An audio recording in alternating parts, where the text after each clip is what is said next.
right? Everybody with a pulse and a paycheck has to save money, right? You cannot have zero liquidity to your name, but we've got to have money now. And where is the best place to place that money? Many times, not all the time.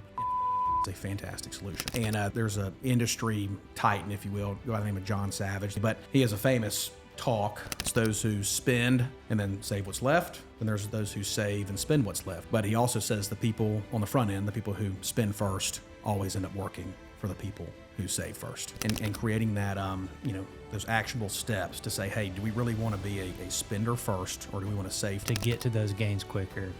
Is there anything that you're seeing that you try to help them do? If we're going to buy a house in 5 years for exemplary purposes, where are we placing that money to do so, right? Is a brokerage account going to be the best scenario, right? Is an IRA? All right, thanks everybody for joining us. This is Save Yourself Podcast brought to you by Unlimit Wealth. I've got John Blaylock, our consigliere here with me today. And we have in studio with us Zach Sims. Zach, how you doing today, buddy? I'm doing fantastic. Appreciate you guys having me. Yeah, thanks for being here. Yeah, buddy. So we're happy to have you here. We want to basically kind of walk chronologically a little bit, hear your story, where you came from, how'd you end up here, kind of start from the beginning and give us a little bit of context about yourself. Certainly. Well, it's a short, boring story and not a lot of colorful aspects to it. And do appreciate you guys having me. I'm probably the most unqualified guest y'all have had so far. Not true at all. But it's good to be on here and really enjoy being with you guys. But grew up here right in Birmingham, Homeland, Alabama. Went to Homeland High School. Went on to play football at University of Alabama, Birmingham. Played there and was there when, for those who are local, might have remembered when it got shut down and brought back and the drama that entailed there. So it's kind of part of my story, but still a die-hard Blazer, one of the few and the proud. Went on to get my MBA, and during that time, getting my MBA, started interning at Nalin Wealth Management, and have been there ever since. The only world I know. Wouldn't trade it for anything. Yeah. So with your time at Nalin and getting introduced to infinite banking, when did it click for you? Where you're like, man, this is something that I can get passionate about. Yeah, it's interesting getting started. You're just trying to figure it out. Right. I mean, to be candid, it's a tough business. I know you two know that better than anybody, and probably one of the toughest to get going in. And financial services, just like anything, it's a commodity, right? It's trying to separate yourself in any way you can. I'd say most focus on relationships, which I think probably should be the focus. What clicked for me is when I got educated on infinite banking and the ins and outs of it, to a degree. And as I'm having conversations with prospective clients and clients I did have their business, how no one knew about it. Yeah. How no one knew what it was. Heck, they hardly knew the difference between term life and permanent life, right? And they certainly didn't know how this differentiated from those two. So having that extra arrow in the quiver was early on, I could tell, was unique. And it has been a fantastic tool for me in my practice, and then most importantly for my clients up until today as well, and on to the future, I would think. So how, as you've used infinite banking, I'm sure personally, and also taught it, how do you kind of rectify the connection between traditional financial planning, holistic financial planning, infinite banking? Because obviously, if I'm not mistaken, you're part of a group that is holistic in nature, and you try to look at things in a holistic view. How do you kind of do that and as a service to your clients? Right. That's a fantastic question. And, that's evolved over the years greatly as I've myself gotten to learn, more and more about not just infinite banking, but financial services as a whole. Right. And I'd say it's evolved into really realizing that infinite banking is a piece of the puzzle. Right. It's not the end all be all. It's not for everybody. Right, I'd say it's for a large large population of our country and our world, but it is a piece of the financial puzzle, of the holistic puzzle, if you will.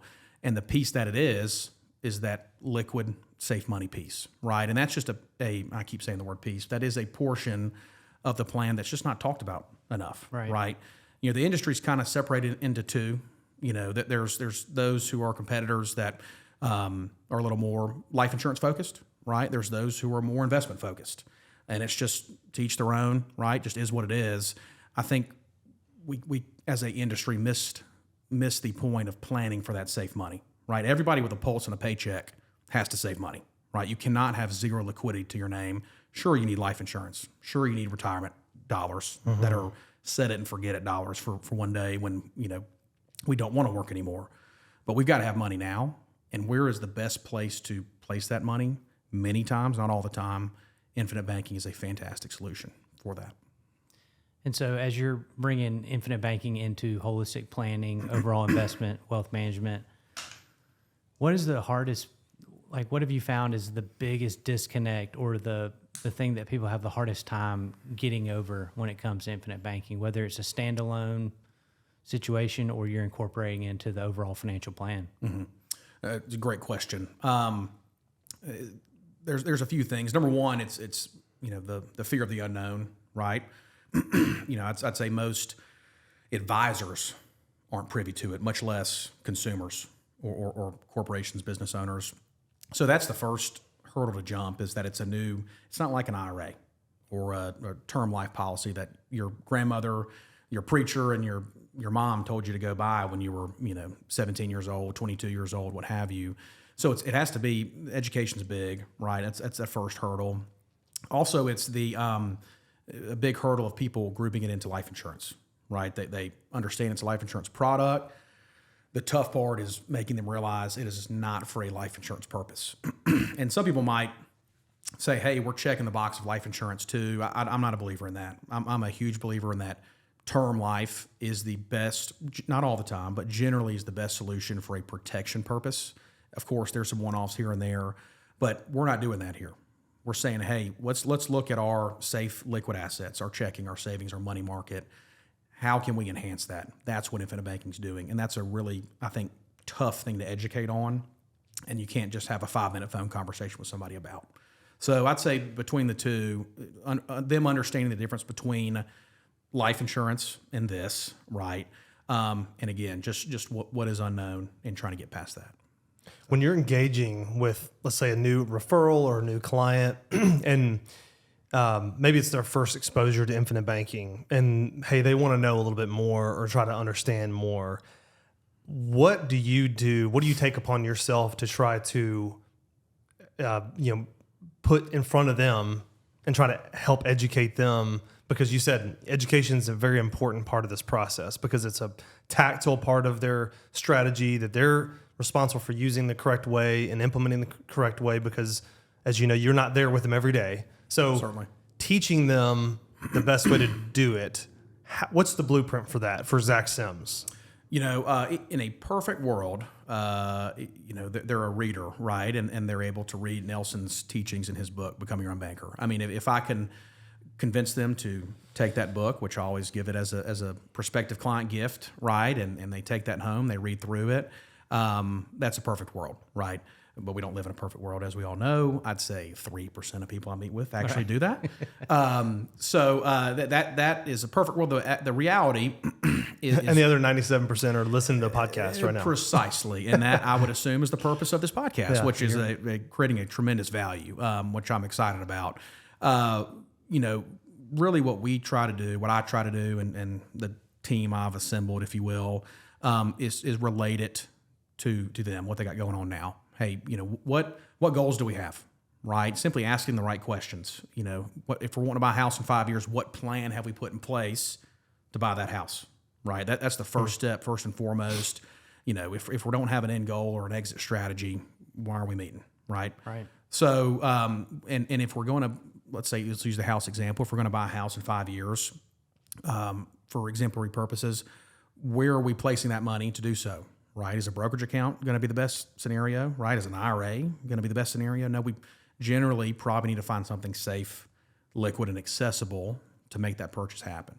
Right? So putting that action plan in place, asking the question first, and then comparing it to really kind of hit the concept home, comparing it to what the alternatives are. Right? Kind of like I said earlier, I think most people understand that traditional retirement assets, it's not really the best place to have a short-term purchase to place that money into those, right? If in this scenario we're buying real estate, we're not going to put it in other real estate to get there. Then we kind of hone down to what are those liquid, safe assets we have, right? Whether it be money markets, checking, savings, or infinite banking, high cash value insurance in this scenario. And generally they're able to see the benefits and downfalls of all of them. And many times it's the latter that's chosen. So, Yeah, and so you're sitting down and figuring out, hey, what are your goals? What gains you want to get, and then what's your pain? right. Like Exactly. And so to the pain, most people have a lot of different goals, but there's definitely some commonalities. But in the pain world, what are you seeing that is enough pain for people to open their mind up, be willing to educate, get involved a little bit, listen to a podcast, hopefully read? Like, what are the pain points that you're seeing that are helping people take action? It's a great question. So I'd say the number one pain point people have is they're just not saving enough. Many times they know that, other times they don't. And there's a industry titan, if you will, by the name of John Savage that used to be in our world. He's since passed on, but I believe he was with I think it was Columbus Mutual back in the day. But he has a famous talk at an association called the $1 Million Roundtable. I know you two are familiar with, but association that advisors and agents are part of. But he says there's really two people in an economic society, right? It's those who spend and then save what's left. Then there's those who save and spend what's left. And really the numeric value of what's going to both of those aren't or shouldn't be different. But he also says the people on the front end, the people who spend first, always end up working for the people who save first, right? And I think it's really creating that pain point if they don't know it's already there, and creating that those actionable steps to say, hey, do we really want to be a spender first, or do we want to save? Even though we might dip right back into that money after we save it and use it to spend on good things or just discretionary, but why don't we make that diligent contribution and get that pain out of there, right? So that the pain isn't there later. So you're a younger advisor. You're working with people who are probably at or around your age, maybe younger, probably not a bunch of retirees, right? As you look forward and you're forecasting, taking into account the economy, the macroeconomic conditions, the fact that people don't work for one company for 50 years and retire on pensions and qualified plans and Social Security and sail off into the sunset. Instead, they have 7 different careers before they turn 30, right? So as a younger advisor and someone who's been doing this 5, 6, 7 years, what do you see that is advantageous about this strategy specifically for those macroeconomic conditions with a working person trying to save money, trying to do the right thing, trying to enhance their assets? How do you kind of marry those things and say, hey, this is the right tool for the right condition right now? Right. And it's so situational, as we all know, and it's going to vary from every single person. No plan looks the same. I'm certainly not against a group retirement plan, especially with being able to have matching contributions. It's just free money, right? And take it while you can. I certainly think there's a correction to be made in a lot of the allocation of these plans. I think there's some hidden expenses people don't know about. And speaking macroeconomically to your question, there's just going back to the fear of the unknown, right? And we all have that fear because we're in it every single day and talk about it. But the consumer, I'd say the majority of the consumers just don't know what they don't know, right? And we don't know where we're going to be 5 years from now, 10 years from now, 10 months from now, right?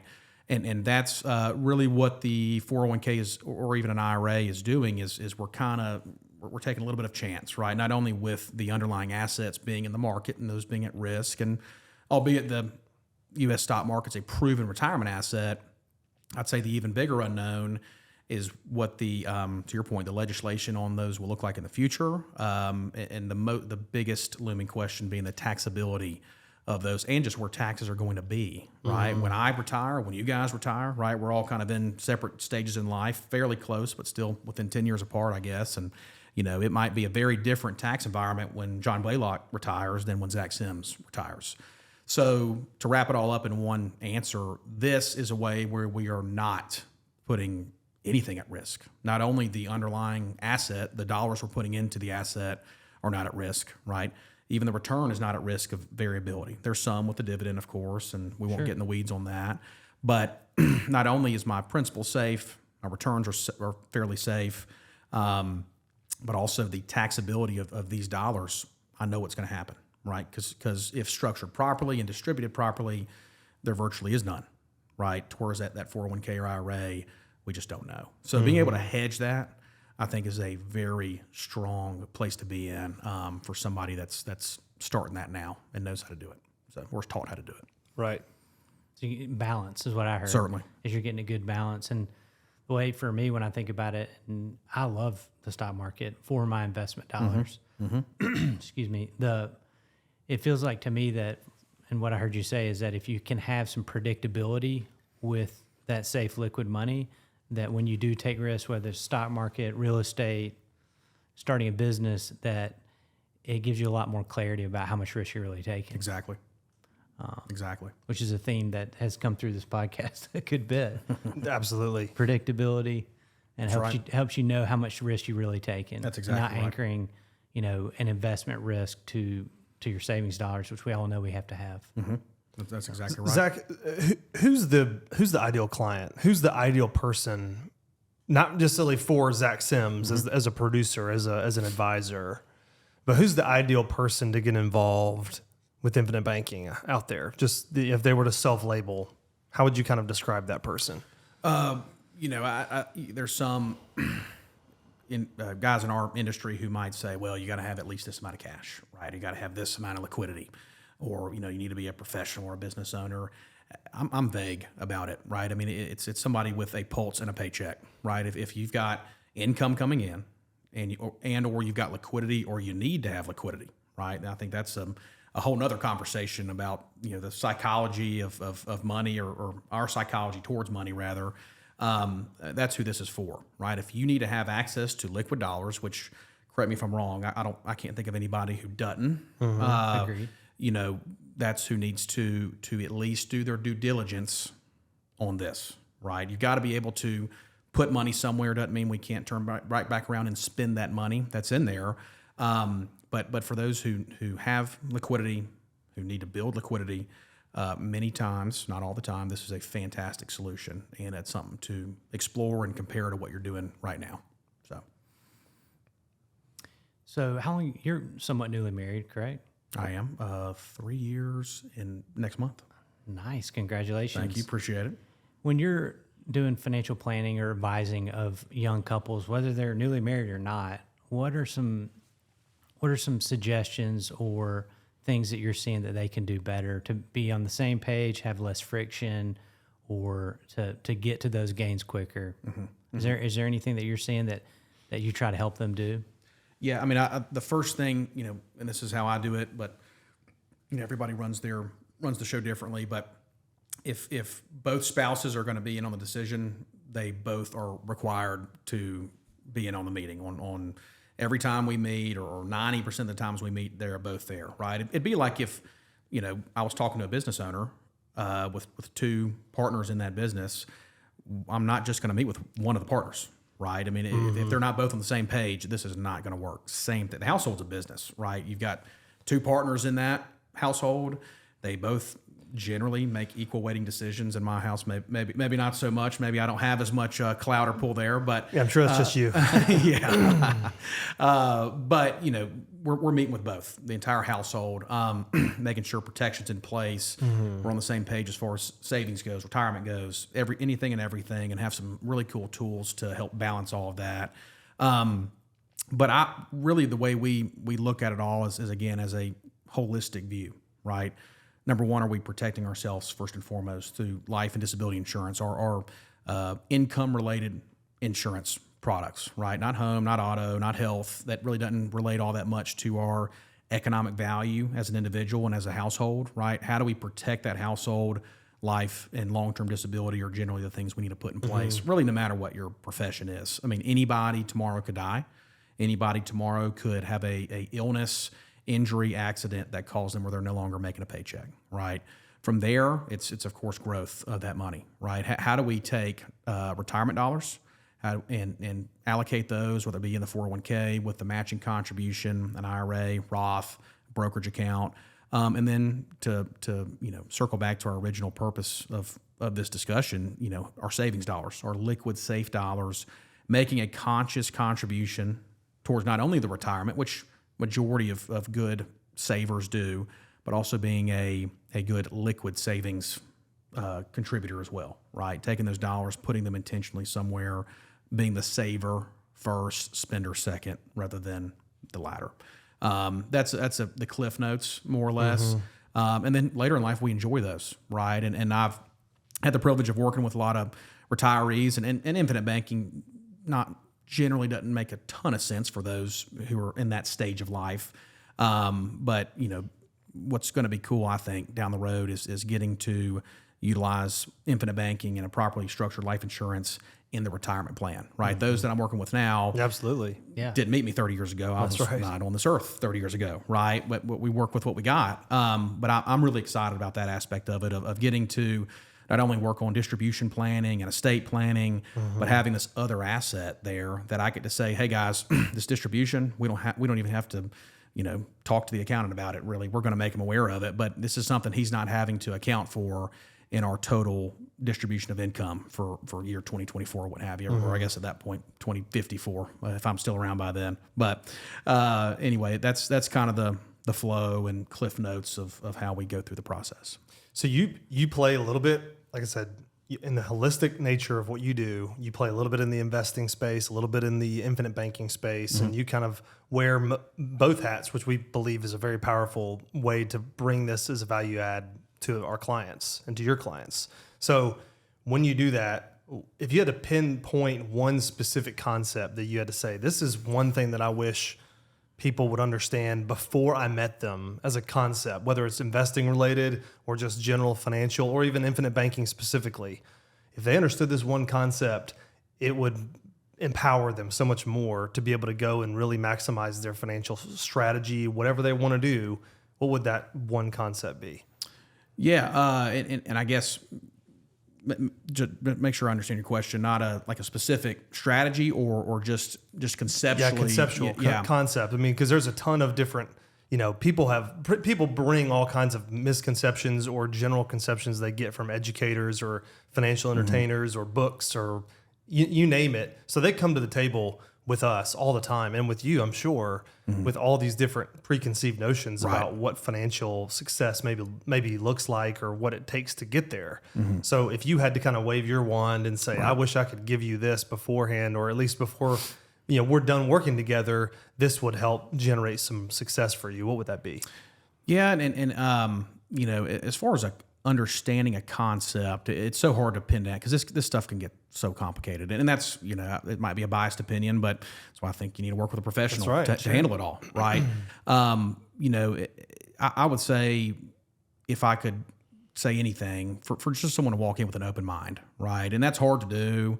We've all got our preconceived notions from things we've heard on the news, online, but I really like going back to the data on things, to the math, right? Because you can't lie on that, right?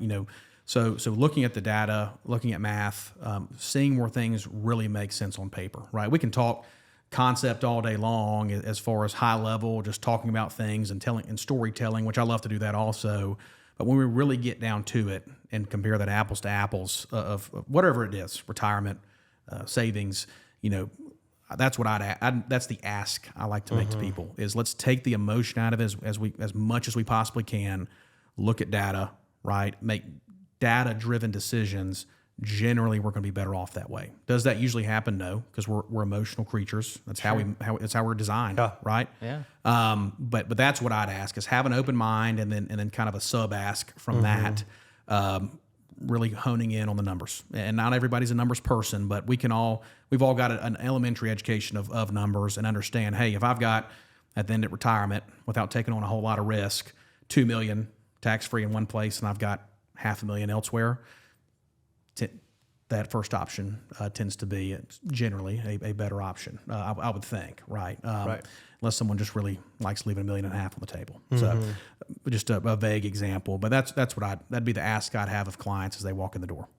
Yeah, and some of what you're saying reminded me of like an analogy that I think about with retirement planning or savings investing in general, is that the accumulation phase is kind of like climbing the mountain. You get to your number, whatever the math says, whatever the financial plan says, but where people, I think, they don't realize it till they get to the top of the mountain is that the distribution phase begins when you start going down. Uh-huh. And that's really when you need help from Certainly. people like you, Certainly. from professionals, because you're living on a finite amount of money, a finite amount of income.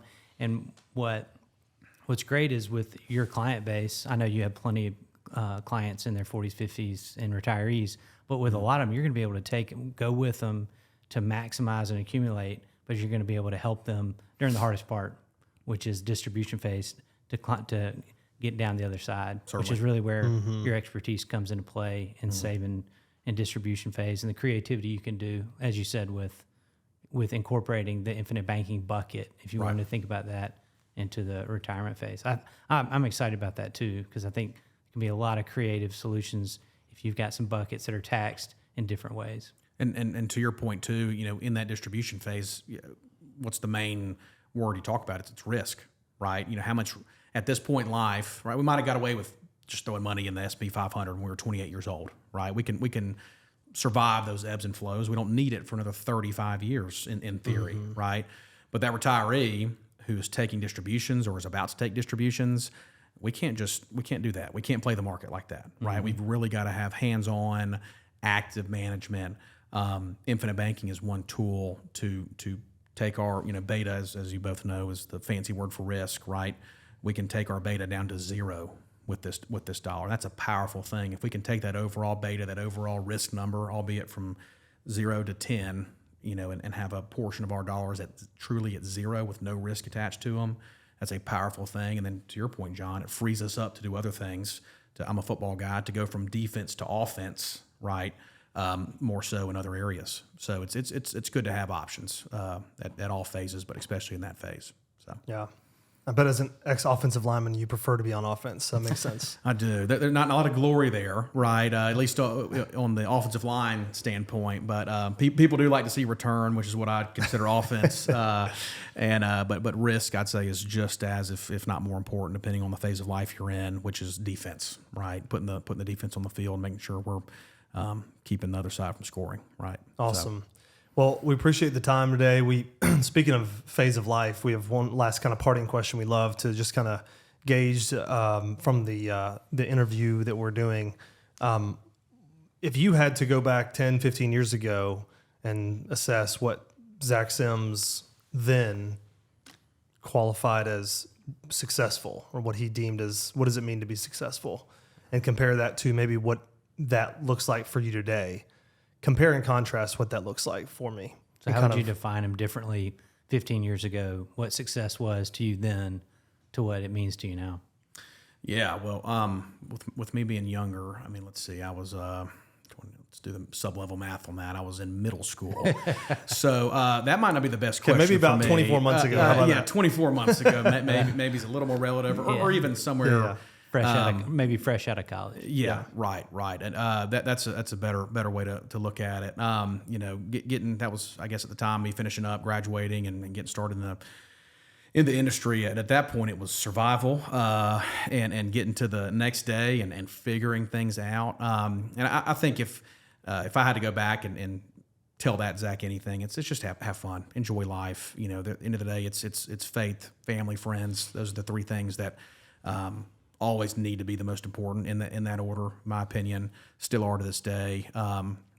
Hopefully they weren't at that point. I think, again, at that point it was survival. But if I could get a time machine, it's I'd say to my younger self, man, just enjoy life, keep those three things as a focus. It's a tough business, but it's also a rewarding one, most importantly, because we get to work with people all day long. It's very little money management, in my opinion. It's much more people management, relationship management, emotional management, right? Sure. And that's a fantastic business to be in, and probably the most rewarding I can think of when you get to see people set those goals, and then now to the point I'm at, where they're actually beginning to reach those goals, right? I'll complete year 5 in the business in May. And that has been tremendously rewarding to see. So fighting the good fight and keep on keeping on and enjoying life and stopping and smelling the roses is what I'd give 23-year-old Zach, 24-year-old Zach advice I'd give. So Hey, well, there's not a lot of people that get to see 5 years in the business, so congrats. Well, Big time appreciate on that. It's a Appreciate big deal. that. And that comes from a lot of support from those who have come before me, like you two gentlemen, and others who have helped me do that. So Awesome. Well, this has been Save Yourself podcast brought to you by Unlimit Wealth. For John Blaylock, Zach Sims, I'm Jordan Cole, and we'll see you guys next time. awesome. Thanks, guys.